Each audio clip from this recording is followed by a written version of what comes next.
Gallbladder stones or cholecystolithiasis. When the gallbladder stones are present in the gallbladder, they are called cholecystolithiasis, and when the stones are present in the bile duct, they are called cholecystolithiasis. So, truly speaking, it is cholecystolithiasis, and shortly we call it cholelithiasis. And these are the stones that we can see here. The gallbladder is studded with stones, multiple stones, pigment stones. Rather, they are mixed with cholesterol as well. Let's talk about the possible causes of predisposing factors. It's most commonly seen in obese people. There is a propensity in the obese people to have gallbladder stones. Most common in female population, mostly because of the hormones. They have estrogens, and especially in those taking oral contraceptive pills.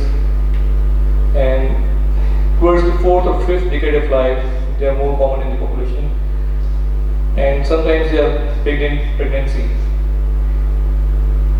Multiple pregnancies, female with multiple pregnancies, they are found to have in their 40s and 50s, they are found to have gallstones. And there are few drugs which may cause, like octreotide, clopidogrel, and those taking high fat diet, they have a tendency to develop cholelithiasis, and it is also associated with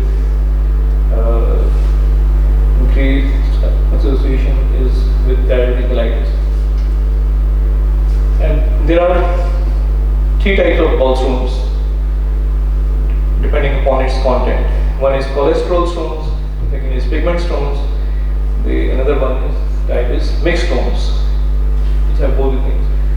Cholesterol stones they radiate crystal-like appearance, and they are usually single stones and large stones when they are alone, and they are cholesterol stones. Pigment stones, they are small, black or greenish black. They are multiple, often sludge-like.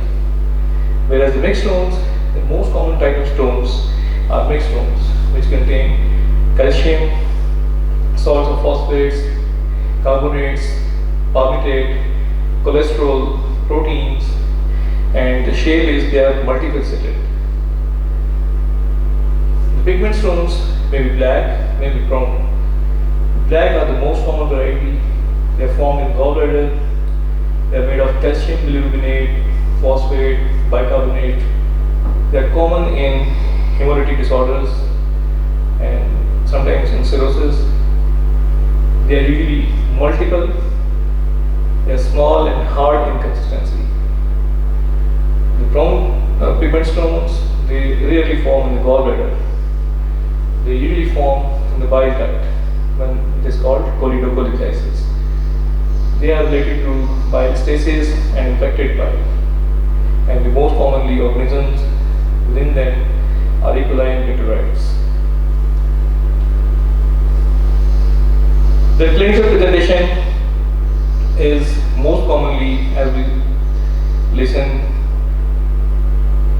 a fat, fertile, flatulent female of 40s or 50s is commonly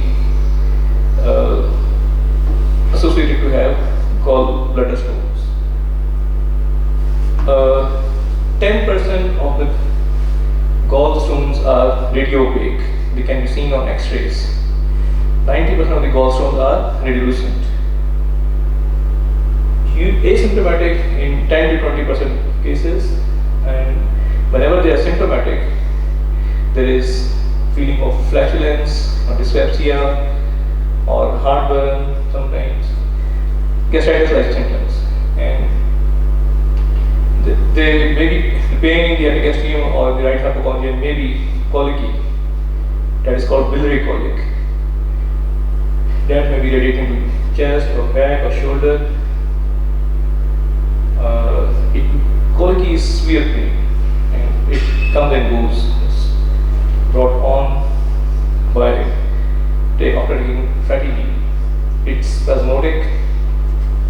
drip in nature and occurs within hours after meal, usually after hours after meal, when the food reaches acidic food reaches the duodenum and it causes the release of cholecystokinin, which in turn causes contraction of the gallbladder, and then it causes pain when there are stones. Occasionally there will be vomiting, and fever and vomiting usually are there when there is acute inflammation of the gallbladder, that is called acute cholecystitis. Whenever there is acute cholecystitis, there may be increased white cell count, WBC count, leukocytosis. When we palpate the abdomen, whenever there are simple gallstones and there are no complication like acute or chronic cholecystitis, the abdomen may be simply soft and not tender, and its examination may be unremarkable. But classical sign of acute cholecystitis is, you must all have heard about it, Murphy's sign. The patient winces in pain and holds the breath when inflamed gallbladder strikes palpating fingers on inspiration. This is called Murphy's sign. This is characteristic of acute cholecystitis. Now, what can these gallstones cause? There is a spectrum of possible complications of gallstones. It may lead to acute cholecystitis whenever the stone stucks up in the neck, it gets impacted in the neck, and then there is obstruction of the gallbladder, which leads to distension of the gallbladder, which then leads to firstly mucosal formation, and then there is chemical inflammation to start with, and then there is translocation of bacteria from the surrounding or neighboring transverse colon, which leads to bacterial translocation and septic inflammation, and which, if remains uncontrolled without antibiotics, then it causes acute bacterial cholecystitis, and then if it goes unchecked and uncontrolled and we don't give any antibiotic, then there is formation of empyema of the gallbladder. Then repeated episodes of acute cholecystitis in the end lead to mild acute cholecystitis every time, going unnoticed, and then patient may have chronic cholecystitis. You see, acute cholecystitis, the gallbladder is distended. In chronic cholecystitis, the gallbladder is fibrotic and shrunken. In acute cholecystitis, it's swollen, the wall is swollen. On ultrasound, there may be thickening of the wall, there may be pericholecystic fluid around the gallbladder, there may be fluid due to inflammation. These are the signs of acute cholecystitis on ultrasound. Chronic cholecystitis, usually there is always presence of stones within gallbladder which cause chronic inflammation, which has been there over time, over few months or years, and then causes contraction of the gallbladder due to fibrosis. Empyema of the gallbladder is a sequelae of acute cholecystitis. And mucosal, it starts after the Hartmann's pouch is impacted by gallstones, and then there is collection of mucus by the mucous glands inside the gallbladder, and then it is followed by acute cholecystitis. If there is translocation of bacteria into this, then whenever there is acute inflammation in the gallbladder, it may lead to acute gangrenous cholecystitis, and that gangrenous cholecystitis, gangrenous patch may get dislodged, and there is maybe perforation. Gangrenous gallbladder is one of the complications of gallstones. Occasionally, gallbladder cancer develops. There may be an association with gallstones it is seen, gallbladder carcinoma of gallbladder is seen more in those affected already by cholelithiasis. In bile duct, if the stones are there in bile duct, what can they cause? They can cause obstructive jaundice because due to obstruction of the bile duct. They may cause cholangitis. When there will be stasis lead to bacterial proliferation, and there may be cholangitis. Or if the sphincter of a bile is obstructed, where pancreatic duct also opens, there is obstruction of the pancreatic duct leading to acute pancreatitis. Yes, acute biliary pancreatitis. And if the gallbladder goes through the formation of a fistula between cholecystoroduodenal fistula, the stone is large, goes into the intestine, and then it gets stuck up in the somewhere near the ileocecal valve.